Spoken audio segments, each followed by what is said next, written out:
Olha quem voltou! Estamos aí de volta depois de 2 semanas. Gente, peguei uma gripe, uma influenza. Fiz exame de dengue, fiz exame de Covid e deu influenza A. O negócio me derrubou de uma forma, isso porque eu tô vacinado, hein? Então, galera, cuida da saúde, tem nada melhor que uma saúde zeradinha. Nossa, não conseguia trabalhar direito, parei tudo, parei atividade física. Ia fazer esse vídeo na semana passada, retrasada, né? Não consegui de forma alguma, mas agora estamos aí de volta. Hoje eu tô até testando algo diferente aqui, que é a câmera. Tinha tempo que eu não usava ela, eu já tinha comentado isso no primeiro vídeo meu ali, que o celular é muito mais prático fazer o vídeo, né? Mas me deu vontade, essa câmera tá parada aqui há tanto tempo e vamos usar ela aqui, vamos tentar colocá-la no jogo. E vamos ver se vai ficar até melhor a qualidade um pouco. Mas aí eu ainda estou tendo que fazer um trabalhinho chato aqui, que é de sincronizar o áudio do meu celular com a câmera. Então isso aí já é meio chatinho de fazer também. Mas vamos tentar, vamos explorar, a gente está aqui num ambiente para fazer testes, e é isso. E o vídeo de hoje eu vou trazer algumas reflexões desse livro aqui, Roube como um Artista, 10 dicas sobre criatividade, do Austin Kleon. Esse livro, não sei se está pegando, esse livro, na época da pandemia, acho que ele estourou bastante. Além desse aqui, ele criou um outro chamado Mostre Seu Trabalho, acho que é um da capa amarelinha. Eu tenho ele, mas está por aí, perdido em algum lugar. E eu lembro que quando eu li esse livro, eu curti bastante assim, a forma leve que ele trazia os tópicos e, de fato, me ajudou muito a ter um gatilho ali para eu conseguir me expor mais na internet naquela época, falando sobre o Mostre Seu Trabalho, né? E aí, cara, foi uma virada de chaves, assim. Eu começava a melhorar o meu portfólio ali como designer, trazia dicas, fazia vídeos, tutoriais, e foi bem legal. E esse aqui, acho que foi o segundo que eu li da série. Ele tem mais um, acho que chama Siga em Frente, mas esse eu não li, ele tá fechado ali ainda. E esse aqui é a segunda vez que eu tô lendo. Por quê? Muito do que ele escreveu aqui eu compactuo e faz muito sentido. E inclusive foi um dos pontapés aqui para eu começar esse canal aqui mais de vlog, um pouco mais solto. Porque nesse livro aqui ele fala muito sobre nenhum artista, não necessariamente um artista, um profissional, ele cria algo do zero. Tudo é uma referência de outros trabalhos que ele já teve contato, que ele tem como inspiração, pessoas que ele admira, e aquilo é um mashup de tudo que ele vai vivendo, de vivências, e até ele conseguir chegar no resultado dele mesmo, né? De como que ele desenvolve, de como que ele faz aquela linha de raciocínio. E para mim faz muito sentido, porque quando você, por exemplo, começa um canal no YouTube, cara, tenho certeza que você tem muitas referências aqui, aí cada um vai com as suas, né? Eu, por exemplo, tenho alguns canais que eu gosto muito, que fala sobre produtividade, sobre minimalismo, por exemplo, o Pinho, o canal do Pinho, o canal do Júnior Cuiava, que é Vida Simples. Tem alguns canais que eu gosto muito, que a forma que a pessoa ela edita os vídeos me chama muita atenção, que é, por exemplo, o Casey Neistat, que é bem famoso na gringa, e um cara chamado Golx, depois eu vou colocar todas as referências aqui. É um artista que ele começa a desenhar, ele desenha em qualquer superfície, assim, sei lá, ele pega um iPad e começa a desenhar ali os seus grafites ali naquele equipamento, ou numa parede, ou sei lá, em qualquer lugar, sei lá, e customiza tênis, por exemplo. Só que a edição do cara é tão violenta que eu penso, né? Nossa, se um dia eu chegar num nível de edição desse cara, eu tô muito feliz, porque o negócio é massa, muito massa. Então, você ao longo da vida você vai pegando essas referências, né? De como que a pessoa se porta, como a pessoa se comunica. Tem um canal que eu gosto muito também, que é do Vitor Liberato, que eu acompanho ele assim há anos, assim, sei lá, coisa de mais de 10 anos que ele tá na internet. Sobre vlogs e viagens e, enfim, lifestyle. Então tem um cara também que eu admiro muito no audiovisual, que me ajudou muito no começo desse vídeo, desses vídeos no canal, que é o Juarez Garcia. Ele tem canais aqui no YouTube e a gente é amigo pessoal, então a gente sempre troca informações, compartilha opiniões e isso me ajuda muito também nesse meu processo criativo. Então, valeu demais, Juarez. E você vai aprendendo com essas referências, né, ao longo da sua vida. Então, basicamente, você não cria nada do zero. Tudo que você tem, você pegou de referências do passado, que você foi curtindo, convivendo com aquilo e experimentando.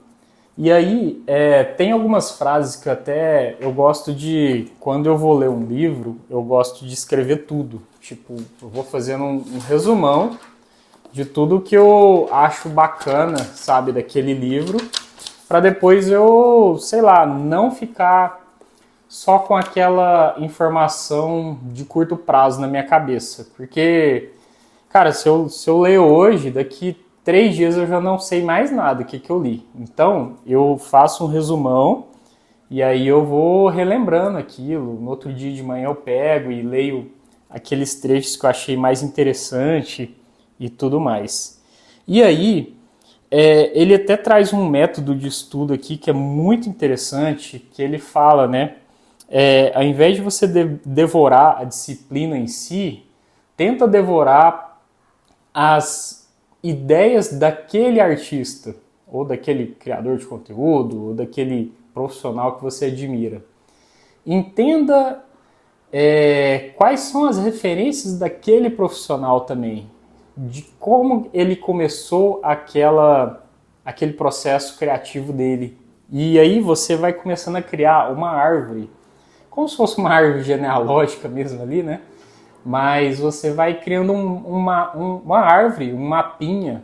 Então, por exemplo, olha, eu gosto de fulano, deixa eu entender como é que esse cara pensa, como que esse cara chegou nesse resultado aqui.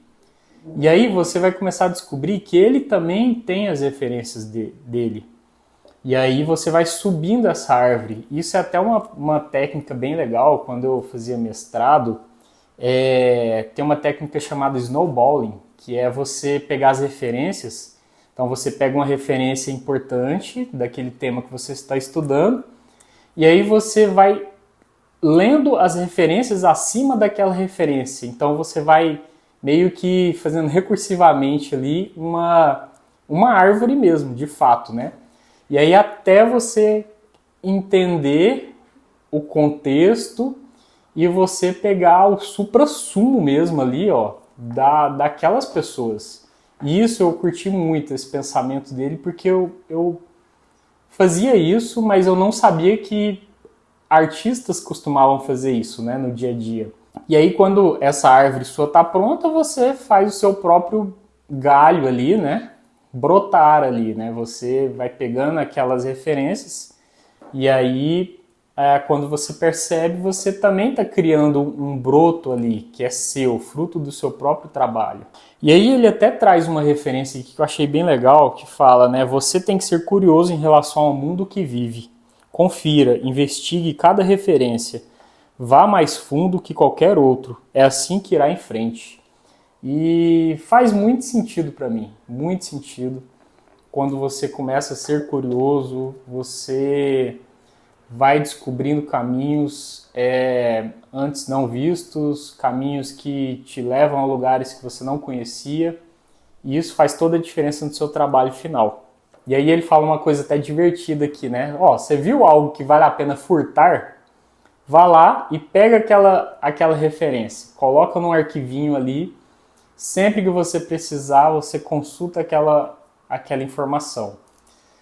Aí aqui, pessoal, nota que é uma linha muito importante que você precisa ter atenção, que é a linha do plágio e a linha da referência, né? Eu não estou dizendo aqui para você pegar exatamente um trabalho que uma pessoa fez e fazer exatamente igual e trazer para você como se fosse você quem fez aquilo ali. Isso é plágio. Mas se você tem 100 referências ali, 30 referências, você começou a criar a sua própria linha de raciocínio. Então, isso é um ponto bem importante aqui que eu queria frisar, né? Você tem referências, mas você não copia exatamente o que a pessoa está fazendo e fala que é seu. Não é isso. Então, não é que eu goste de um criador de conteúdo X que eu vou fazer o conteúdo exatamente à risca igual daquela pessoa. Vocês vão perceber que a minha forma de comunicar, ela é diferente de um outro criador de conteúdo. A forma de edição de vídeo é diferente. Pode ser que eu tenha pegado alguma estratégia de uma pessoa que eu achei legal, um estilo de filmagem, uma cor de vídeo, enfim, várias coisas, né? Mas isso não quer dizer que o trabalho que a gente está criando tem que ser a cópia daquela outra pessoa. Então, que isso fique bem claro também. E tem uma reflexão que eu acho bem legal que ele traz aqui, que ele fala assim, né? Finja ser algo que você não é, até ser. Finja até ser bem-sucedido, até que todos te olhem de maneira como você quer. Então, por exemplo, eu não sou um criador de conteúdo, não sou mesmo. Mas eu vou fingir até eu conseguir virar esse criador de conteúdo. Então, isso eu acho que é pra vida, assim, sabe? Pode ser que você vire a chavinha na sua cabeça de algo que estava te limitando, uma barreira ali, né? Mas se você coloca na cabeça, olha, eu não sei fazer isso, mas eu vou fingir que eu sei fazer isso, vou estudar todos os dias ali para conseguir chegar até onde eu quero ali, aquilo vai acontecer. E aí tem até uma frase aqui que ele trouxe, você começa como um impostor e torna-se real, que é do Glenn O'Brien.